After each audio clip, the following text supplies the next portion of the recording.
राज्यातील जिल्हा परिषद आणि पंचायत समित्यांच्या सार्वत्रिक निवडणुकीसाठी गट रचनेचे प्रारूप जाहीर झाल्याने जिल्हा परिषद आणि पंचायत समित्यांच्या निवडणुकीच्या मोर्चेबांधणीला खऱ्या अर्थाने सुरुवात होत आहे।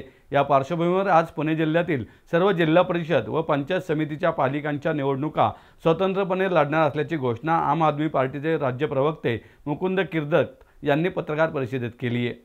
पुणे जिल्ह्यात 73 गट आणि 146 गण निश्चित केलेले आहेत। या सर्व जागांवरती आम आदमी पार्टी स्वतंत्रपणे लढणार असून त्यासाठी उमेदवार निश्चिती प्रक्रिया सुरू करणार असल्याचे आज सांगण्यात आले। या जिल्ह्यात अनेक वर्ष केवळ सतरंजा उचलणारे परंतु प्रामाणिक आणि कष्टाळू राजकीय कार्यकर्ते आहेत।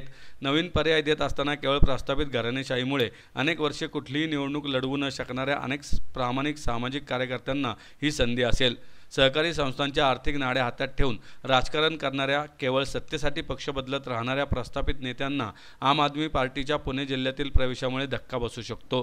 पंजाब दिल्लीप्रमाणे सामान्य माणसाचा विकास, शिक्षण, आरोग्य सुविधा, हाताला काम, योग्य दाम, भ्रष्टाचाराची पोलखोल हा निवडणूक प्रचाराचा केंद्रबिंदू असेल असं मुकुंद किर्दत यांनी सांगितलंय।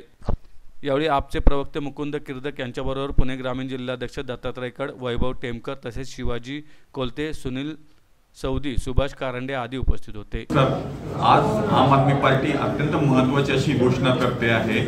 महाराष्ट्रामध्ये आणि पुणे जिल्ह्यामधल्या सर्व गण आणि गटाच्या संदर्भातला प्रारूप आराखडा तयार झालेला आहे। त्यामुळे आज आम आदमी पार्टी आमच्या राज्याचे प्रभारी जे आहेत, त्याबरोबर राज्याचे कार्याध्यक्ष जे आहेत अजित ठाकरे पाटील, या सगळ्यांनी महाराष्ट्राचा दौरा केला आणि त्यानंतर सर्व कार्यकर्त्यांची मतं विचार घेऊन आज असा आम्ही जाहीर करतो आहोत की महाराष्ट्रामध्ये पुणे जिल्ह्यातील ज्या काही सर्व पंचायती आणि जिल्हा परिषदेच्या निवडणुका त्या आम्ही संपूर्णपणे स्वबळावर लढवणार आहोत। आणि या स्वबळावर लढवत असताना त्या योगे इथे पुणे जिल्ह्यामध्ये जे वर्षानुवर्ष घराणेशाही जी राबवली जाते आहे त्याच्यामधून जे कार्यकर्त्यांना अंथरुणं उचलणं याच्या वेगळं काम राहिलेलं नाही। अशा सर्व प्रामाणिक आणि चारित्र्यवान कार्यकर्त्यांना सुद्धा मी याद्वारे आवाहन करतो की आम आदमी पार्टी त्यांना निश्चितपणे जनतेचा आवाज म्हणून उमेदवारी देईल।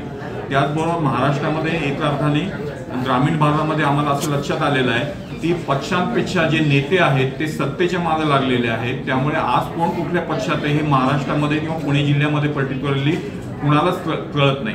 म्हणजे जे पडलेले आमदार आहेत, ज्यांना लोकांनी रिजेक्ट केलं, त्यांना सुद्धा भाजपमध्ये आज स्वीकारलं जात आहे। आणि अशा पद्धतीने हा जो सगळा गोंधळ आहे त्याच्यामध्ये वैचारिकता नाही, सत्तेचं राजकारण आहे, पुढे ईडीचा धमक्या आहेत आणि याच्या विरोधामध्ये आम आदमी पार्टी सेंटरला शिक्षण, आरोग्य आणि लोकांच्या हाताला काम आणि कामाला योग्य दाम आणि शेतीमालाला भाव या मुख्य याच्या भोवतीने आमच्या निवडणुकीचा प्रचार मोहीम राबवली जाईल।